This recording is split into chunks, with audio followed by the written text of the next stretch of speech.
Bom dia a todos. Nós iniciaremos a palestra 1, tá? No segundo simpósio de nanotecnologia sustentável, com o tema Propriedade Intelectual e Nanotecnologia Sustentável na Formação Continuada. Então, bom dia. Meu nome é Ingrid Rossoni de Lima, tá? Sou pós-doc sênior da FAPEST, na UF, professor UERJ, substituta. E o tema da minha palestra é nanopartículas verdes, desvendando os produtos naturais na criação de soluções inovadoras e sustentáveis. Esta palestra faz parte da formação continuada dos professores, que inclui um projeto de extensão coordenado pelas professoras Vânia Bucco Campos e Alaide Barreto. Tá? Esse tema inclui na área temática de desenvolvimento e caracterização dessas nanopartículas, como elas são caracterizadas, tá? Como elas são sintetizadas a partir de produtos naturais e como que elas se enquadram com o potencial de inovação e as potenciais aplicações dessas nanopartículas, tá? Então a gente vai saber o que é nanopartícula verde, por que elas são importantes, quais os impactos e quais as soluções sustentáveis nós podemos criar a partir delas, tá? Lembrando que nanopartículas a verde, o nome já está falando, advém o quê? De produtos naturais, extraídos da natureza, podendo ser a partir de materiais naturais, como polímeros, compósitos e metais, tá? Extraídos da natureza, e também a partir de micro-organismos, tá?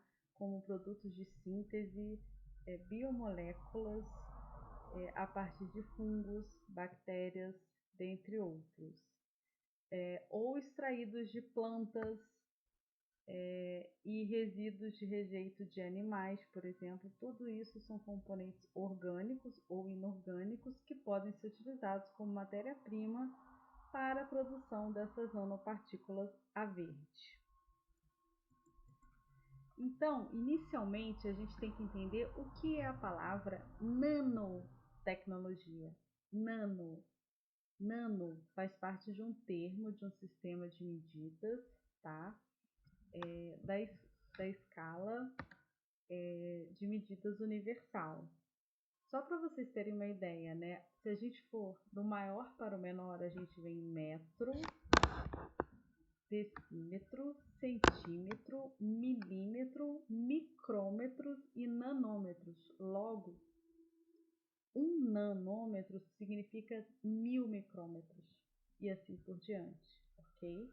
Então, a nanotecnologia, ela estuda e constrói materiais em uma escala muito pequenina, a nanométrica. Então, é bem pequenininho. Só para fazer uma comparação, 1 nanômetro é equivalente a 60.000 partes de um fio de cabelo. Então, para a gente ver o quanto é pequeno, E é impossível observar 1 nanômetro ao olho nu. A gente precisa de ferramentas especializadas. E não apenas o microscópio, que avalia a escala de micrômetro, mas sim ferramentas mais potentes. Como aqui a gente tem a presença de professores na formação básica, então o nosso objetivo não é aprofundar essa palestra, e sim mostrar o que existe atualmente, tá? Para partir de uma modificação individual, as pessoas buscarem o que vos interessa na particularidade de cada um a partir dos bancos de dados, tá? E a gente vai dar as fontes. Mas é interessante saber o que é a nanotecnologia, tá? A gente está trabalhando com materiais, então no caso a nanotecnologia verde, advindos da natureza, nessa escala bem pequenininha, onde 1 nanômetro significa 1000 micrômetros e 1 micrômetro significa 1000 milímetros. Só para vocês terem uma ideia do quão pequeno a gente está falando, tá? Então, pessoal, antes da gente adentrar da nanopartícula verde propriamente dita, A gente vai falar um pouquinho das nanopartículas tradicionais, né? Quando a gente obtém a partir de materiais, a gente pode obtê-las a partir de materiais cerâmicos, a velha tradicional cerâmica, ou até de cerâmicas mais avançadas, que a gente obtém em laboratório. A gente trabalha em laboratório, ou poliméricas, né? Onde a gente tem... Então, os polímeros são formados de uniões de monômeros que podem ser extraídos na natureza. A unidade básica são os meros, né, que por repetição em longas cadeias formam esses polímeros. Então, por exemplo, proteínas são feitas de cadeias poliméricas naturais, glicogênio, amido, celulose, borracha, né, através do látex, fibroínas e assim por diante. Então, a gente tem vários tipos de exemplos de polímeros, além dos metais também tradicionais. Então, quando um desses materiais eles estão na escala nanométrica, a gente chama de nanopartículas tradicionais, tá? Já as verdes é quando obrigatoriamente elas são extraídas ou obtidas de algum precursor natural presente na natureza, né? A natureza nada se cria, tudo se copia, não é mesmo aquela brincadeira? Então, ela se perfaz por si só. E a gente consegue muito desses materiais obtendo diretamente como fontes naturais, através de rejeitos, secreções de diferentes micro-organismos, tá? Então, produtos de biomoléculas obtidas de forma indireta e direta. Tá? Extração de plantas, vegetais, matérias orgânicas e inorgânicas obtidas através de rejeitos tratados e assim por diante. Então, pessoal, a partir disso, a gente fica com duas perguntas. Por que a gente utiliza as nanopartículas ao invés de usar nanopartículas tradicionais? Por que elas são tão extraordinárias, né? Basicamente, elas possuem as nanopartículas duas funcionalidades que as tornam peculiar. A primeira é que elas são excepcionais por sua alta área de superfície. A medida em torno dessas partículas chama área de superfície. Então, como a gente tem uma alta área de superfície, quanto menor é a partícula, então elas possuem mais energia, tá? Além disso, elas têm propriedades particulares, são propriedades quânticas. E quando elas estão em faixa bem pequenininha, as propriedades clássicas, né, dos materiais ou dos produtos a verdes, quando nessa faixa, particularmente de 1 a 100 nanômetros, elas chamam de biofuncionalizadas ou funcionalizadas, ou seja, elas possuem propriedades que podem até mesmo ser direcionadas para aquilo que o pesquisador e o professor direciona. Então, elas são extremamente interessantes, tá? Ela tem propriedades diferentes do seu material de origem. Por exemplo, um book, né? Vamos imaginar um concreto cerâmico. A nanopartícula daquela cerâmica não necessariamente vai ter a mesma propriedade daquele material de origem, entendeu? Logo, se tratam de novos materiais, novas funções. Por isso que as nanopartículas são tão interessantes. Outra característica interessante é que as nanopartículas, por que elas chamam a verde?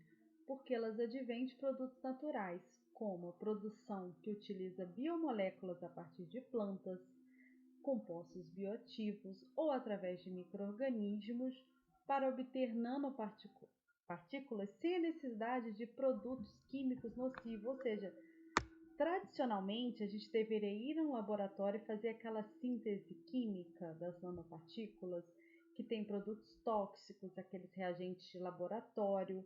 Então, na nanopartícula verde, a gente, no mínimo, reduz a utilização, tá? A gente tenta fazer substituição e levar ao máximo a equações químicas utilizando apenas produtos naturais, ou, se possível, diminuir.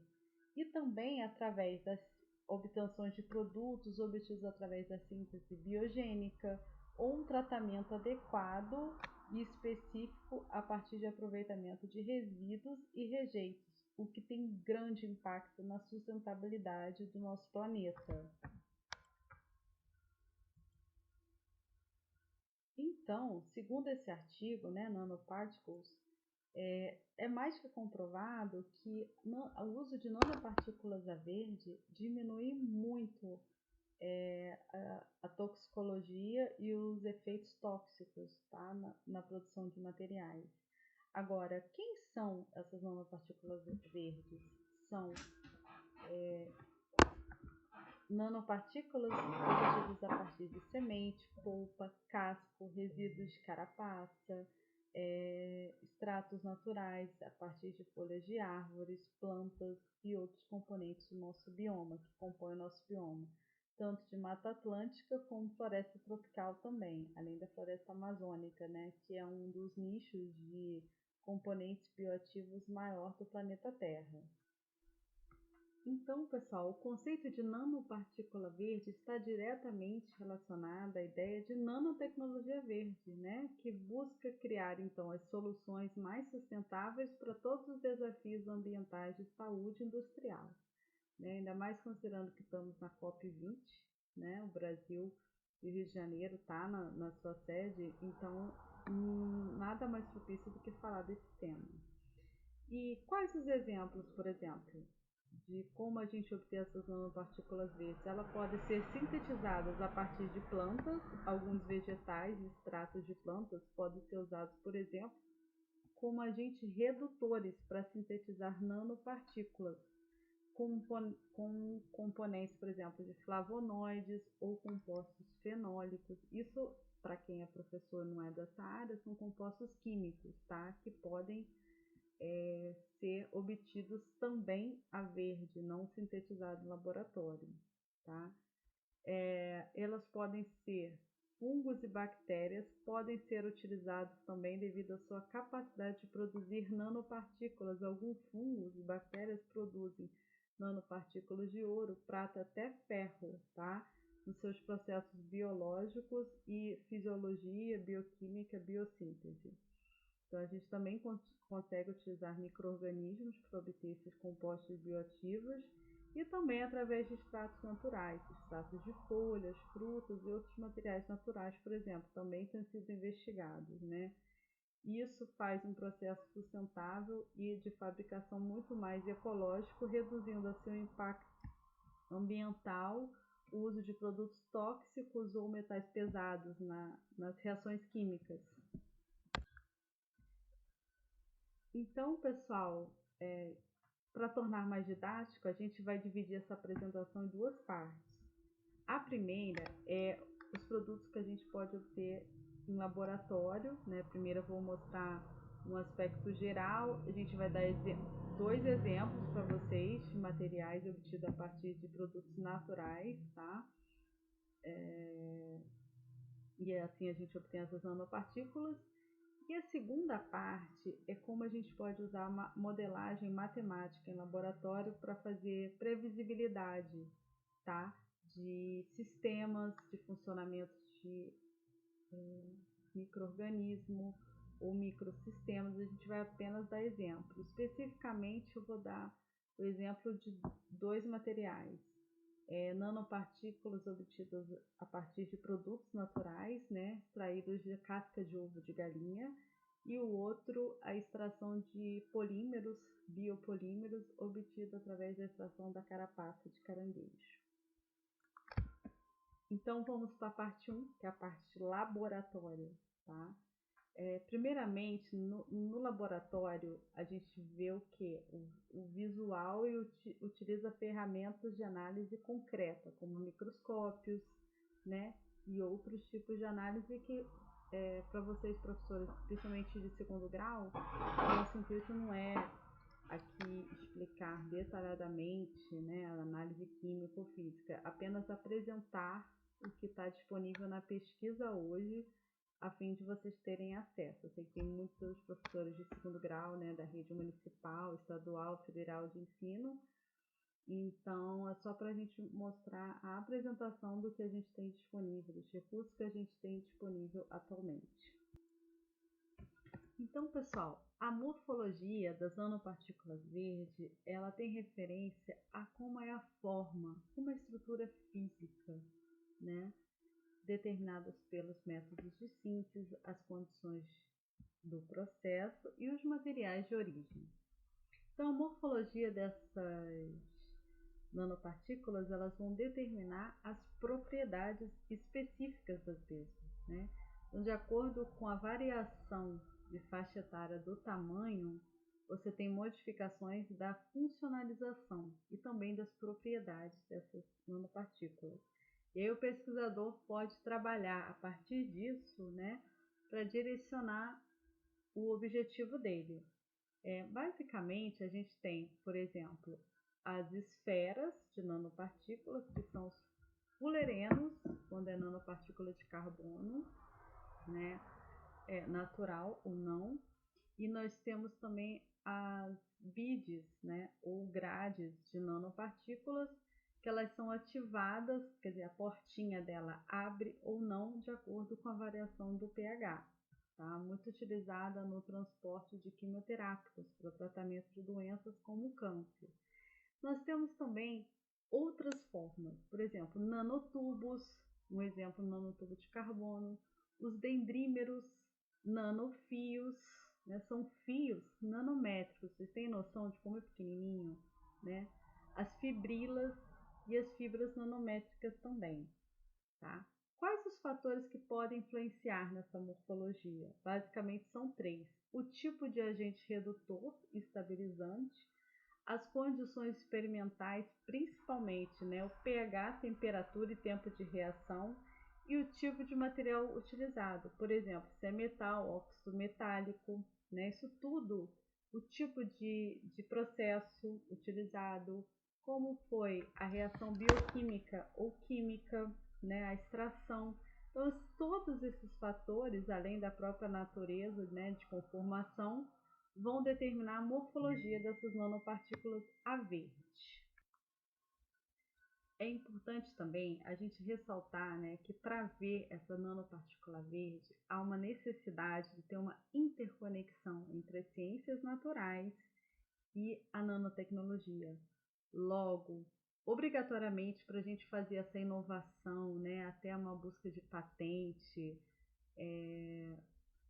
uma inovação bem significativa, é preciso a gente trabalhar a interdisciplinaridade científica, porque ninguém constrói sozinho, né, uma nanopartícula, a sua funcionalização até o emprego no mercado, ou no uso de uma estatal, de uma empresa, ou no centro de pesquisa. Então, são vários processos até a gente conseguir patentear e finalmente utilizar.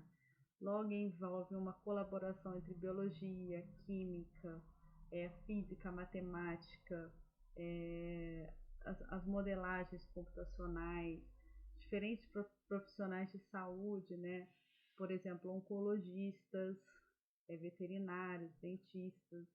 Então, a necessidade também, a demanda faz surgir novas ideias e a partir de novas ideias, novos produtos são desenvolvidos, tá? Como a partir dessas nanopartículas a verde. Então, a gente consegue mitigar, né, vários setores através do uso de tecnologias sustentáveis.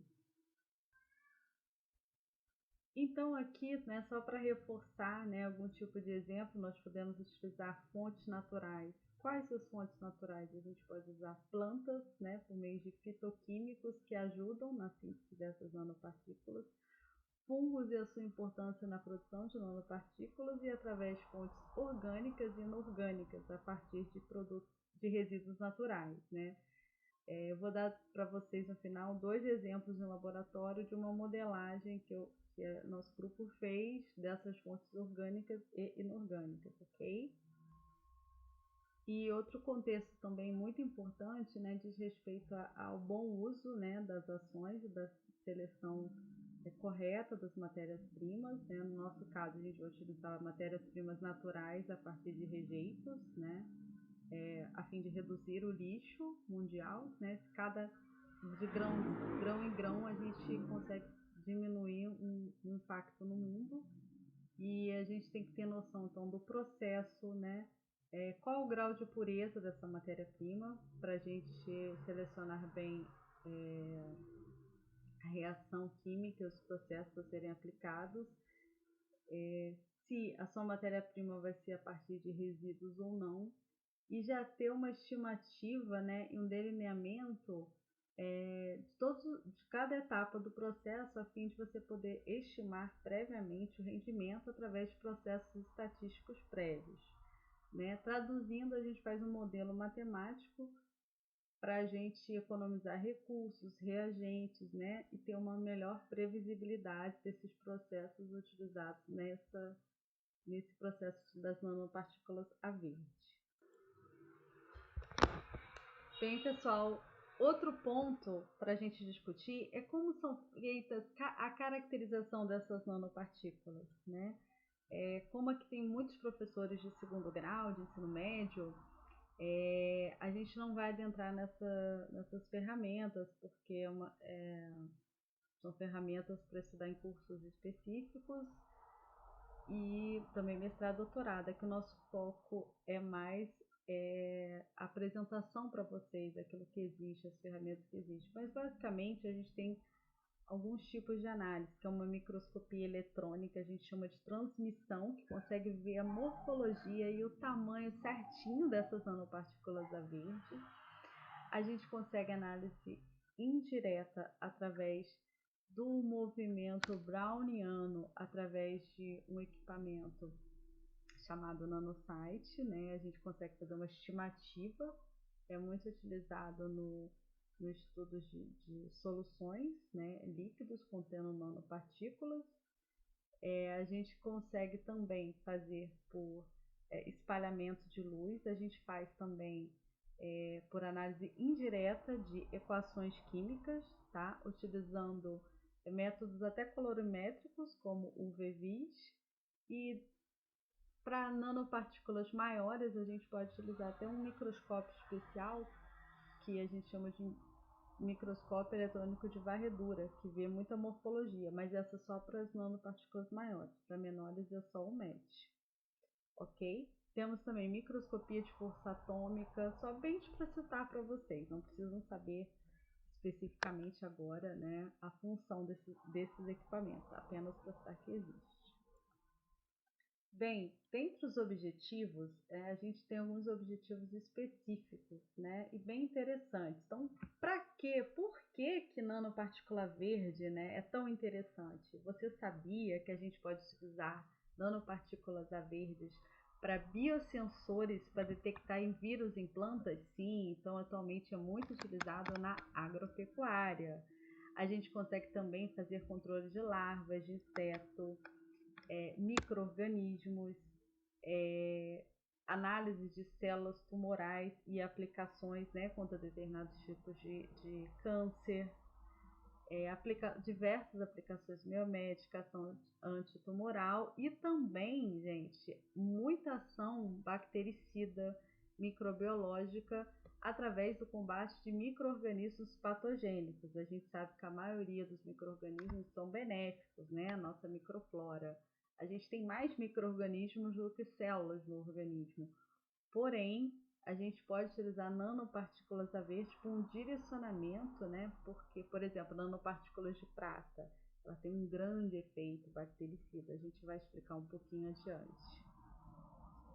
Então, finalmente, né, a partir desses efeitos todos, né, dessas ações, a gente obtém produtos, são essas nanopartículas a verdes, através de processos também, né, por bioquímica verde, processos a verde, fisiologias a verde e sínteses, né, a verde, que a gente utiliza, pelo menos em parte do processo, processos naturais, tá?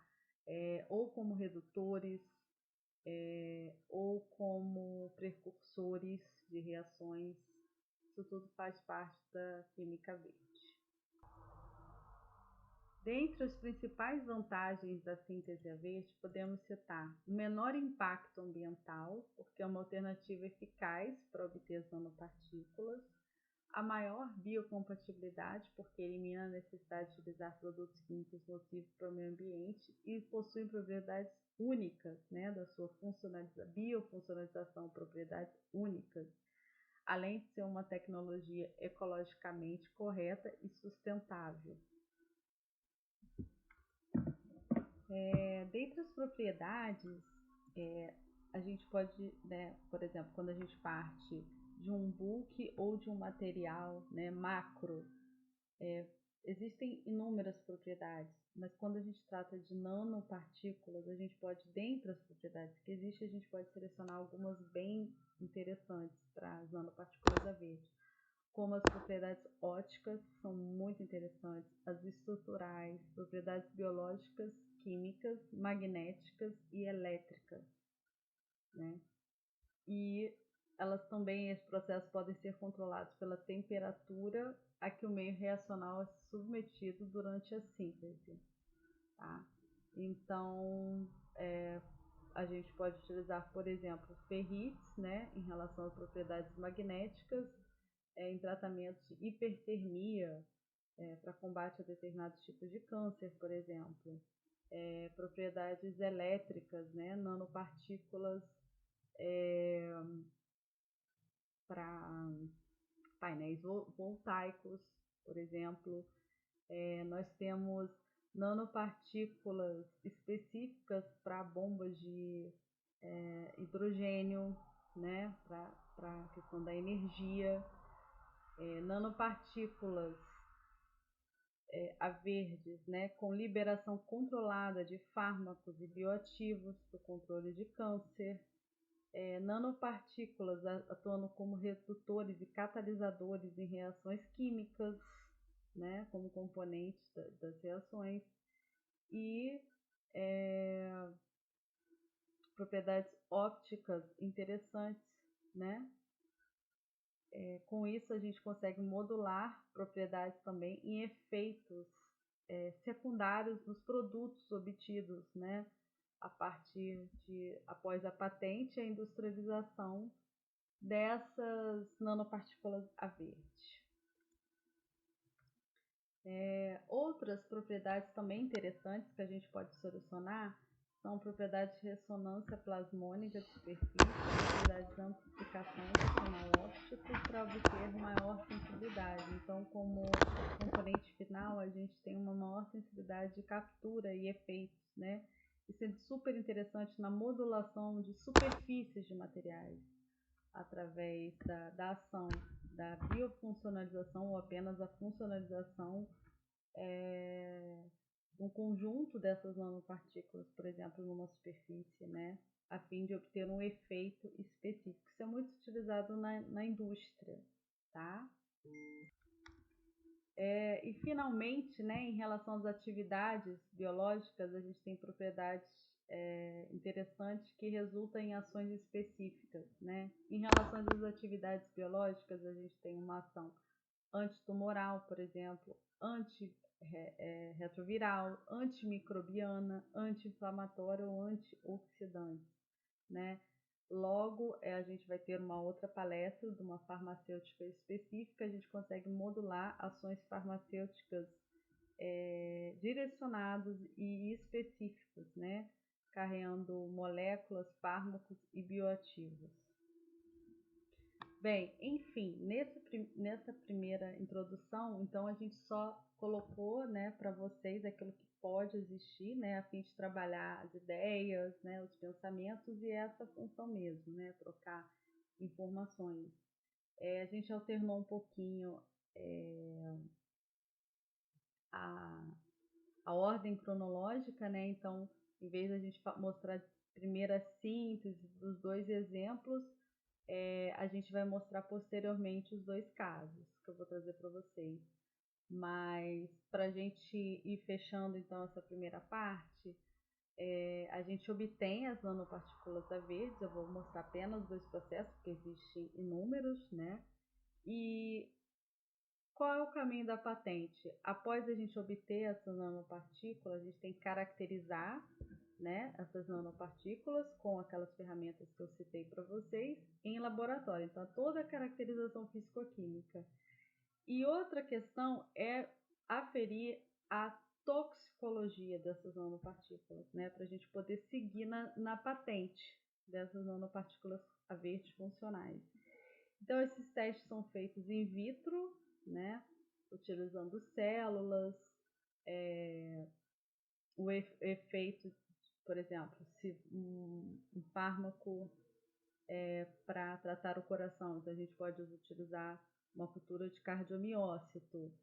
Se você quer um antimicrobiano específico, então você usa uma cultura de bactérias, né, cepas específicas. Se você quiser para carregar um antifúngico, você tem que utilizar numa cultura de fungos, né, e utilizar a normatização adequada. Como resumo, só para dizer para vocês, então existe toda uma normatização, você vê todo o efeito dose versus resposta, tem que selecionar a cultura no que você quer testar, né?